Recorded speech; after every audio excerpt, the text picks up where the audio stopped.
No sé quién tenga las hojas para que se las entregue. Van a decir, pero la hojita está en blanco, no trae nada. Es que hoy es la clase de puro apuntar.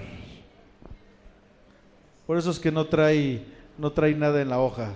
Es porque solamente vamos a estar apuntando. Entonces, si no tienes la hojita, levanta tu mano. ¿Quién tiene las hojas? ¿Quién las está repartiendo? Para que le hablen al hermano Mario, ¿no? Que si puede subir con las hojas para irlas repartiendo, por favor. Y mientras,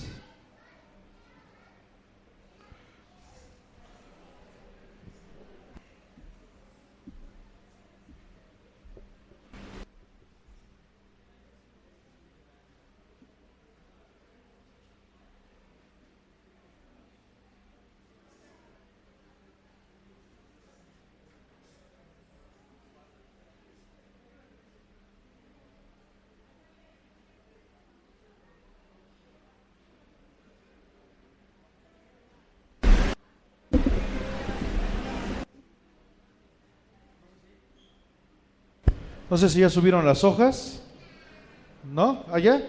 Entonces, ahí está nuestro hermano Daniel. Levante su mano aquellos que no tengan hoja, para que nuestro hermano Daniel, ¿cuántos arman a su hermano Daniel? Amén. Para que nuestro hermano Daniel les haga pasar una hojita. Esta hojita es para que escriban lo que el Señor les vaya poniendo y en la semana estén meditando.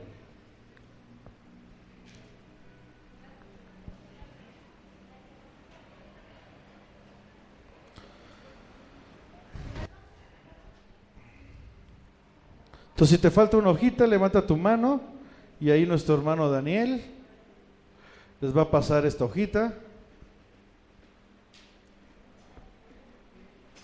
Porque es necesario, según las Escrituras, escudriñarlas. Entonces, así, lo que el Señor te haya hablado el domingo, en la semana lo sigas escudriñando y sobre todo, como dice Josué 1:8, lo pongas en obra. ¿Ok? Pues dice la palabra para que guardes y pongamos en obra. ¿Ok? No se trata nada más de aprender, se trata de que aprendimos y ahora ponerlo en marcha, ponerlo en obra. ¿Para qué dice la Biblia? Para que todo nos salga bien. ¿Amén? Entonces vamos a ver, hoy nos toca, cerramos con la Odisea, el último libro de la última iglesia del Apocalipsis. Estamos viendo la serie, las 7 iglesias del Apocalipsis. Ya vimos Pérgamo, ya vimos Esmirna, ya vimos Tiatira, ya vimos Éfeso, y hoy nos toca la Odisea. Y eso está en Apocalipsis 3 del 14 al 22, ¿ok? Ahí es donde Dios nos habla acerca de la Odisea. Hemos estado viendo que las 7 iglesias del Apocalipsis son 7 procesos, ¿ok? Habíamos dicho que ¿qué significaba la palabra Apocalipsis? Revelación. ¿Por qué les digo esto? Porque nos mencionan Apocalipsis y a muchos les da miedo, ¿no? Ay, Apocalipsis, dragones, fuego, el mundo se acaba y les da miedo. Y la Biblia el Apocalipsis no habla acerca de, sí tiene que ver muchos temas de eso, pero lo que la palabra Apocalipsis significa es revelación. De hecho, en la Biblia en inglés, la King James, no dice Apocalipsis, dice Revelation, ¿no? Revelaciones, el libro de las revelaciones. Ahora, ¿qué nos revela este libro? Nos revela a Jesucristo. Todo lo que nos revela Apocalipsis siempre nos va a revelar a Jesucristo. ¿Ok? Que si los sellos, Jesucristo. Que si las 7 iglesias, a Jesucristo. ¿Ok? ¿Por qué? Porque debemos de entender que nuestra vida debe estar dirigida ¿por quién? Por Jesucristo. ¿Ok? ¿Esto queda claro? Entonces, las 7 iglesias del Apocalipsis, repito, son 7 procesos que un cristiano pasa.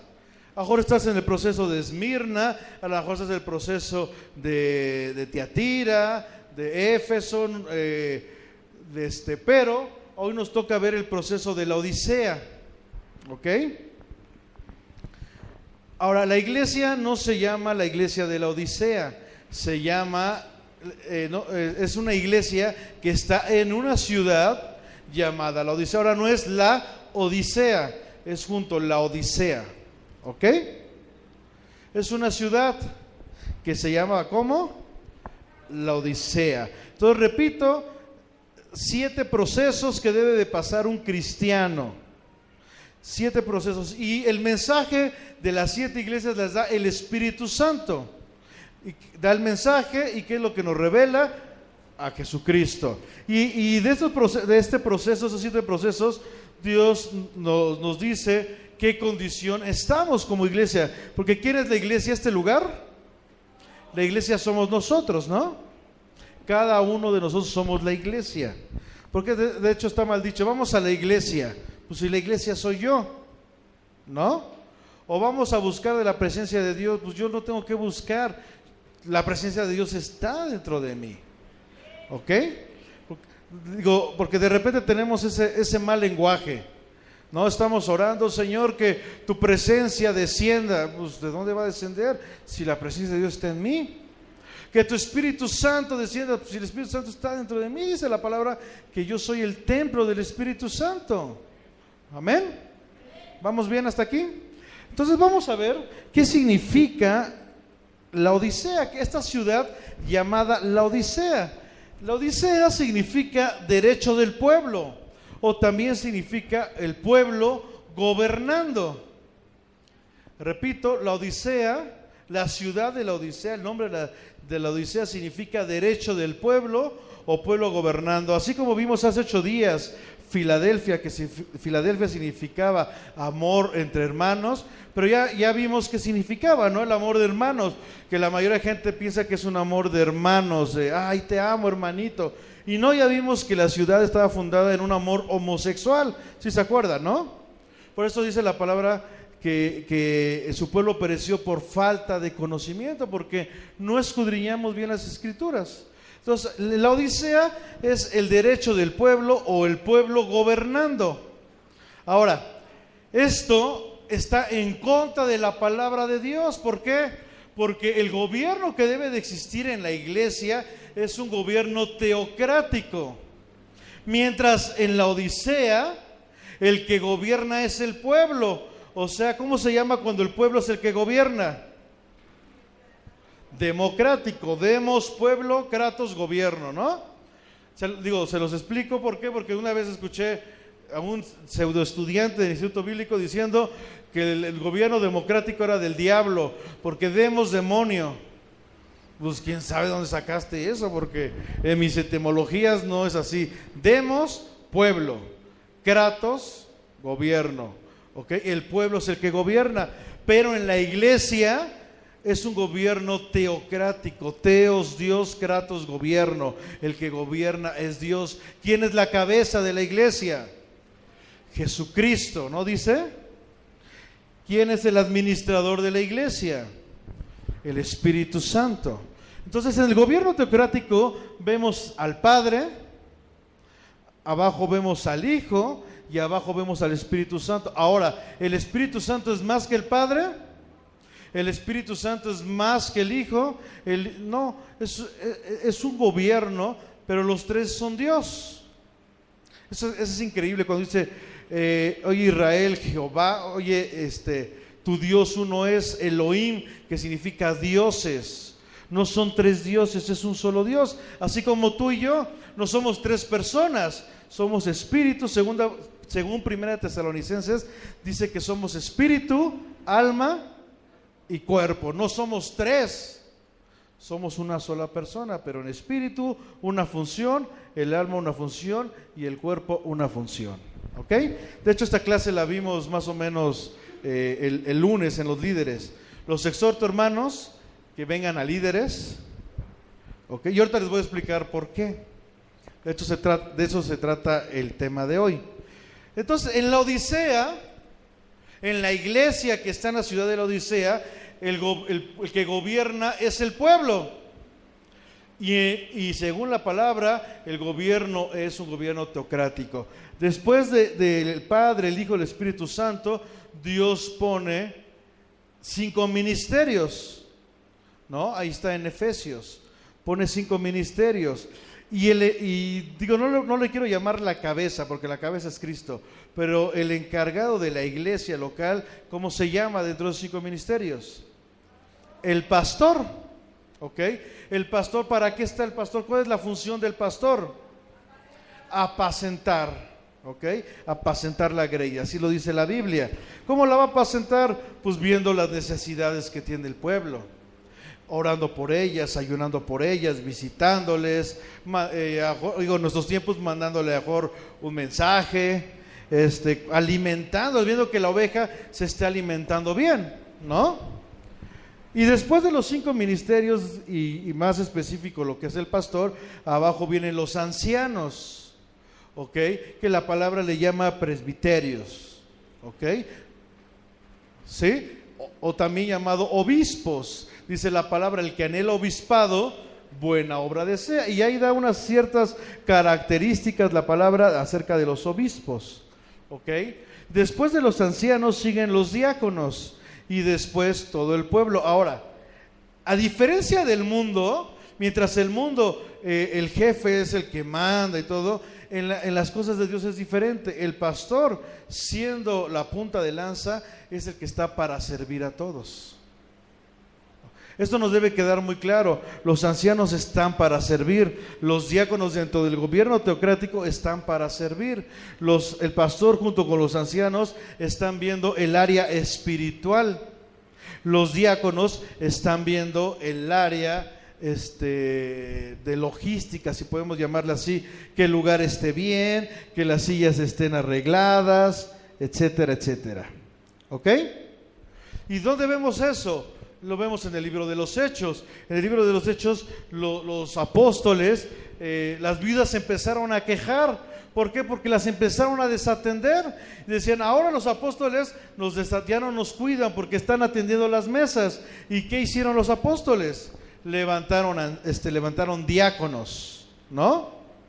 Levantaron diáconos y dijeron, ahora los diáconos de buen testimonio son los que se van a encargar de las mesas. ¿Para qué? Para que nosotros como pastores no desatendamos a la gente, ¿ok? Entonces no es que el pastor sea más o que el diácono sea más o que el trabajo del pastor sea más que el trabajo del diácono, no, es lo mismo, pero cada quien tiene un servicio diferente. ¿Vamos bien hasta aquí? ¿Sí? Ahora, ¿por qué les digo esto? Porque en la Odisea se mueve un espíritu. Vamos a ver cómo se llama ese espíritu. Se mueve un espíritu muy fuerte. Sabemos que son tiempos peligrosos. Prendes las noticias y vemos que los tiempos son peligrosos, ¿no?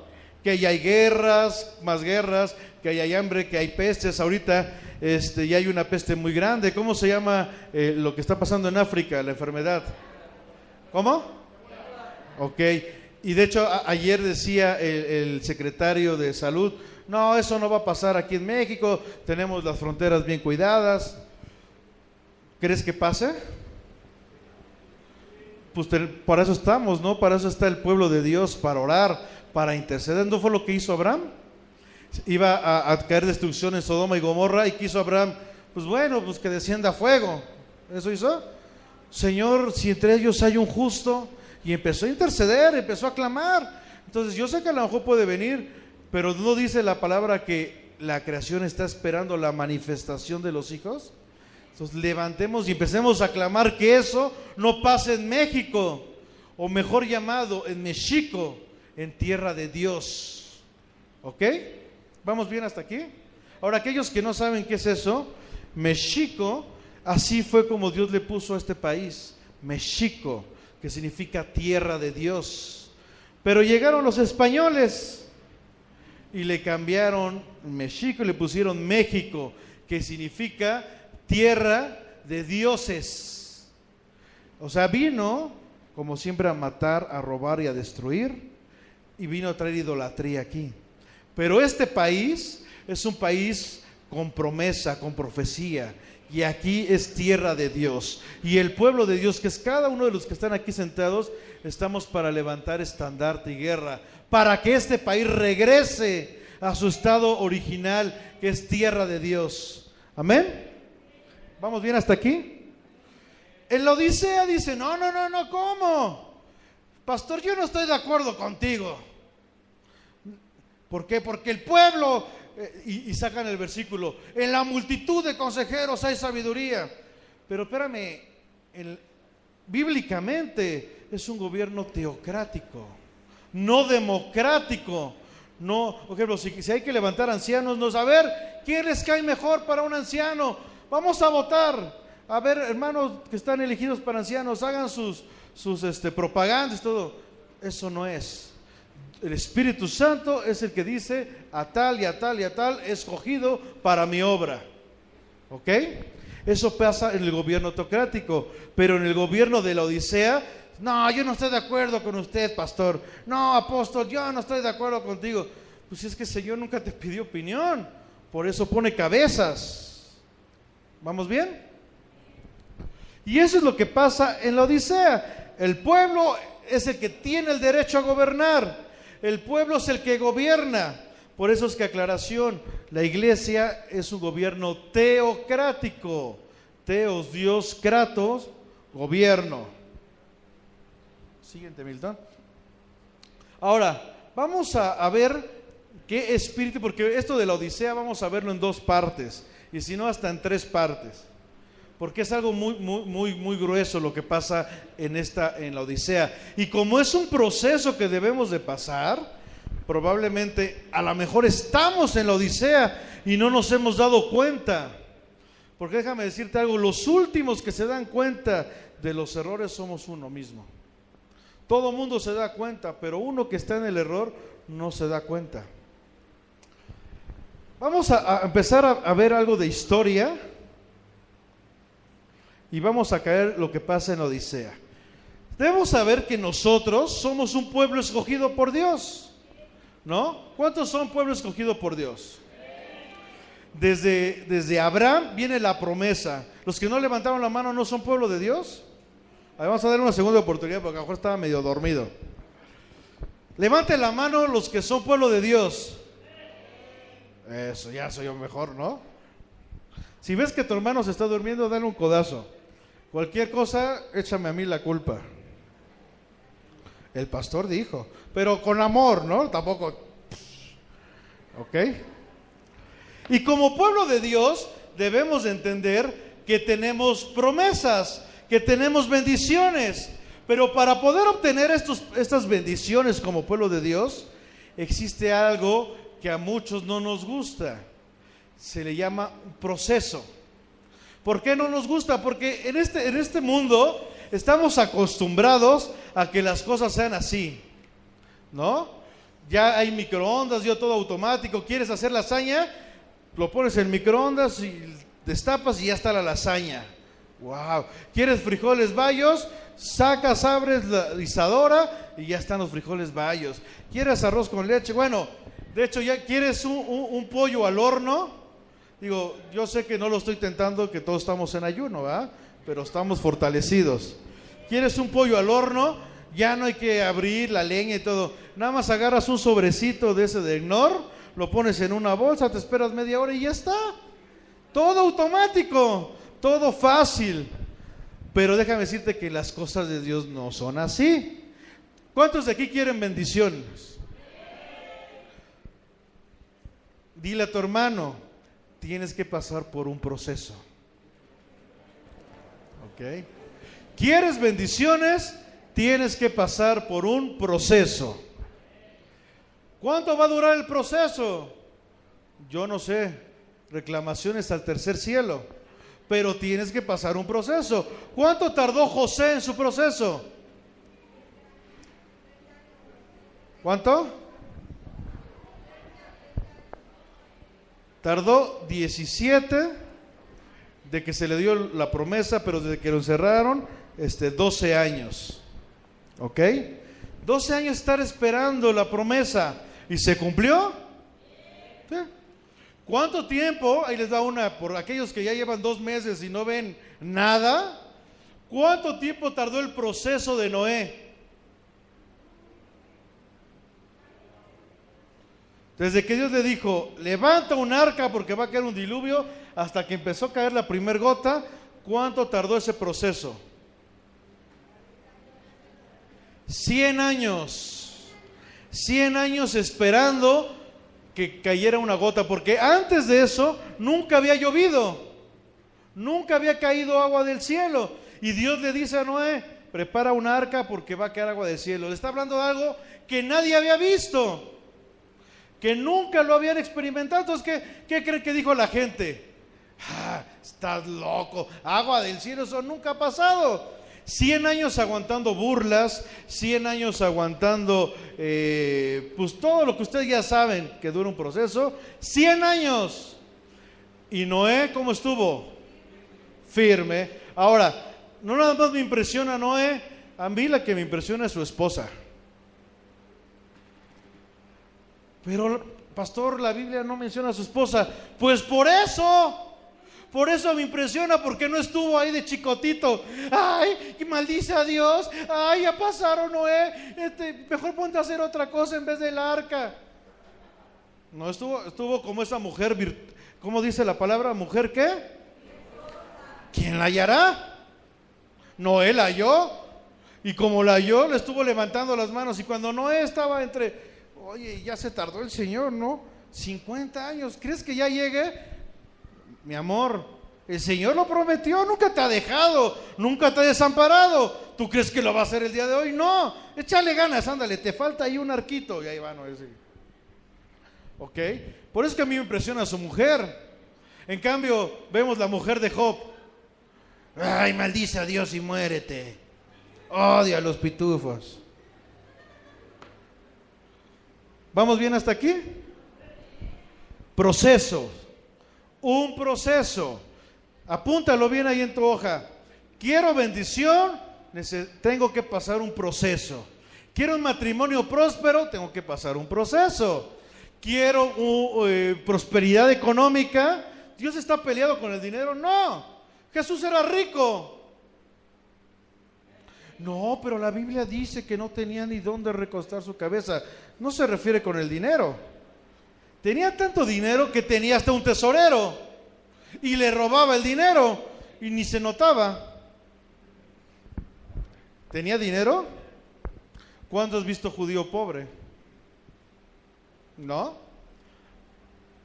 Pero tiene que pasar un proceso. ¿Ok?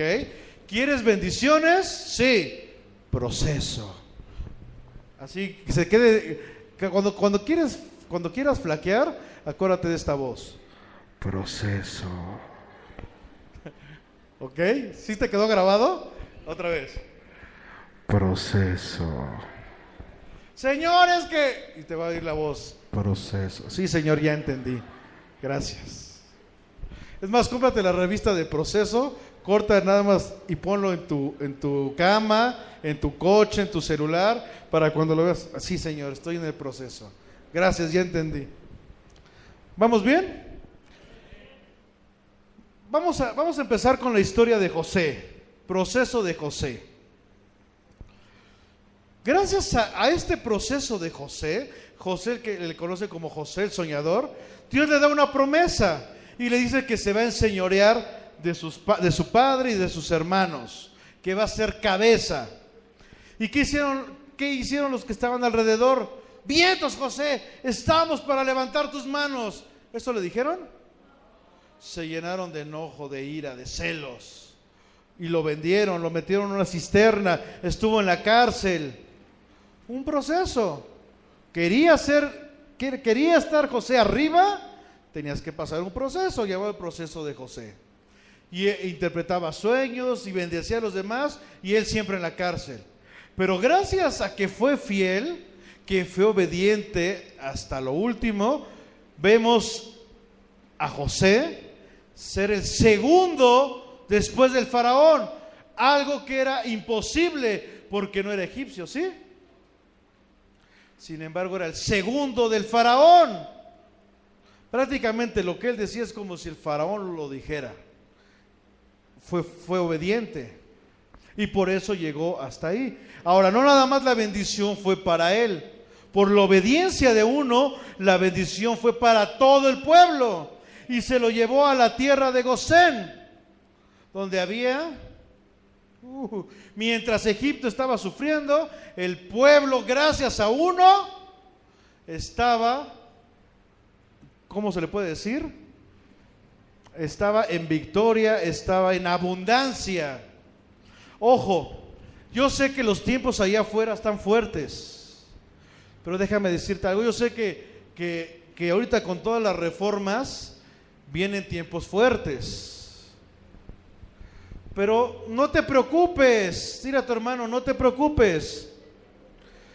No somos de Egipto. Egipto está haciendo sus reformas y los gasolinazos y todo. Tú no vives de la economía de Egipto, hermano.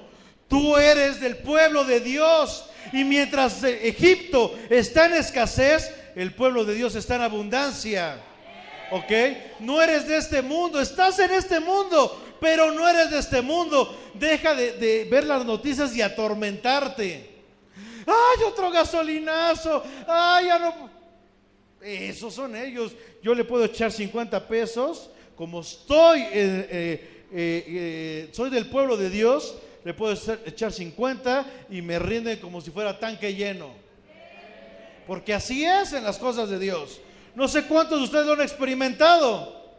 ¿Okay? Y si no lo has experimentado, dile hoy al Señor, yo lo quiero experimentar.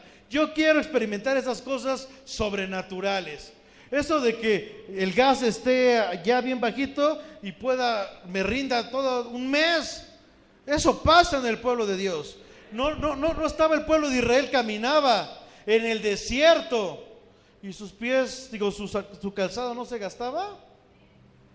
¿Se acuerdan lo que habíamos visto? Nacía el bebé, le ponían sus guarachitos bien bonitos y ese calzado iba creciendo con el bebé. Y ahora este bebé ya tenía 30 años y el calzado seguía igual sin desgastarse. Había crecido el calzado y la ropa con ellos. Ese es el Dios que yo creo y ese es el Dios que tú tienes, pero empiézalo a vivir. ¿Ok? ¿Vamos bien hasta aquí?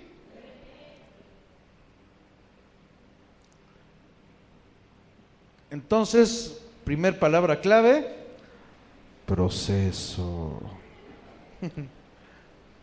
¿Ok? Ahora, pasa José. Después de que era un esclavo, por la obediencia, por esperar el proceso, llegó a ser el segundo después del faraón. Y repito, gracias a la obediencia de uno, todo el pueblo estuvo en la tierra de ¿qué? Gosén, ¿ok? Ahora, pasa el tiempo. ¿Cuántos años pasaron? 400 años desde que estaban en abundancia. Pero ¿qué hizo el pueblo?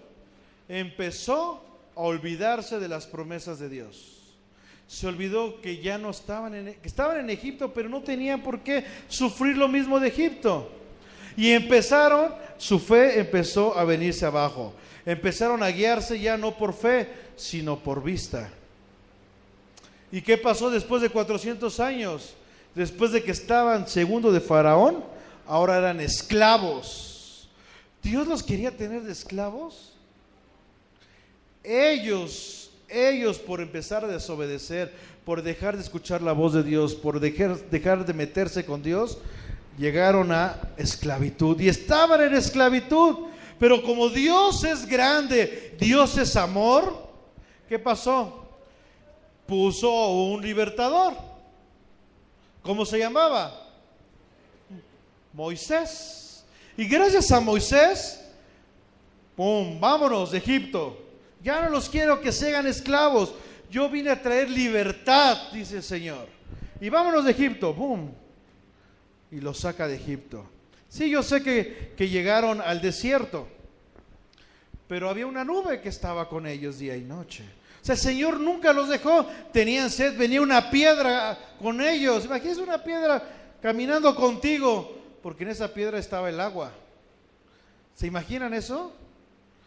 Yo solamente lo he visto en la Warner Brothers, ¿no? En el Coyote, que la piedra lo va siguiendo para pegarle. Pero imagínate ver la piedra que va para que puedas saciar tu sed. Así es Dios. Siempre va contigo, siempre va contigo. ¿Ok? Y Dios le da una promesa. Ahora vas a llegar a la tierra prometida. La tierra donde, ¿qué dice? Fluye leche y miel. ¿Ok? Y esto lo vemos en el libro de Éxodo, ¿no? Después de que eran esclavos, llega un libertador y los lleva a la tierra de Canaán. ¿Para qué? Porque Dios quiere prosperarlos otra vez. ¿Pero qué creen? Llegan a la frontera de Canaán. Estoy a punto de llegar a la tierra prometida, a punto de llegar a mi bendición, a punto de llegar a mi prosperidad. Y se muere Moisés. Se fue el libertador. Pero Dios levanta a otro hombre. ¿Cómo se llamaba este hombre? Josué. Y ese Josué traía un espíritu de conquista. Dice, sí, yo sé que allá hay gigantes, yo sé